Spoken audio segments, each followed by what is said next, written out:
well, the points wouldn't say there was a successful trip to Iowa City, but overall, we had a very good showing. End up with the meet, putting together some swims that I would not have expected at this time of the year. The way the meet started in the first event for the 200 medley relay.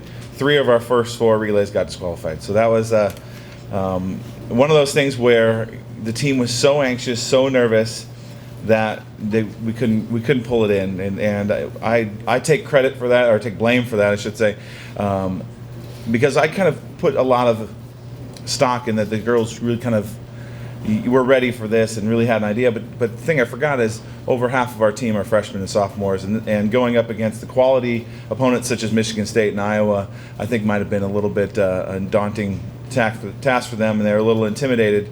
But after that first event, after we kind of got that out of the way, things started to settle down with a fantastic performance in the 200 freestyle from Rachel Siebenaller, very close to, well ahead of where she was a year ago at this time.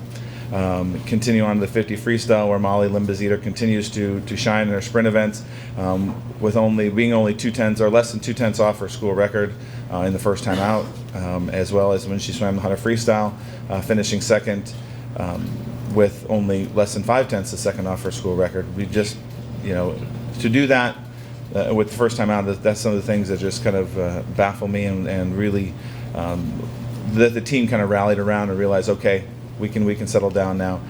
We had great performances from Taylor Ostrowski in the butterfly events, along with her sister. It's kind of neat to see the two kind of battle it out, and Taylor was ahead in the 200 fly, Kelsey was ahead in the 100 fly.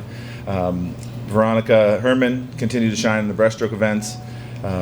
Again, all our breaststrokers were ahead of where we were, at this time last year, and so everything is moving forward. I think probably the highlight of overall was our relays. Even though our relay did get disqualified, it's still less than a second off the school record, what we would have at the conference last year already, and so it really kind of shows that we're on the right path and we're doing the right things to get us ready. I just need to do a better job of getting them settled down a little bit before we get started. This week we have a meet on Thursday and Friday. We are at South Dakota on Thursday, South Dakota State on Friday, and it's going to be a difficult trip. Neither place is very easy to swim at.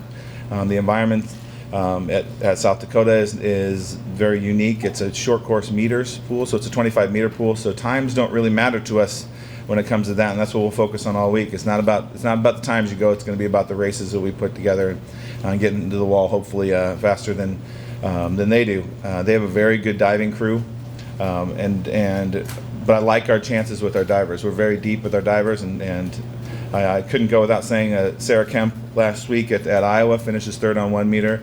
Allie Bay finishing 5th, and Sarah did it without any warm-up. She came in late. She had an interview for some graduate work, so she kind of got there right 8 minutes before the meet started, did a couple bounces on the board, and then she was right in the competition to be able to finish 3rd. I give her a lot of credit for that, and the divers were exceptional this weekend, and they hopefully continue that because they're going to need it. They have the Summit League Diver of the Year for the last 2 years on South Dakota, and she will put up a pretty big fight. But I know our girls can go in there and do very well.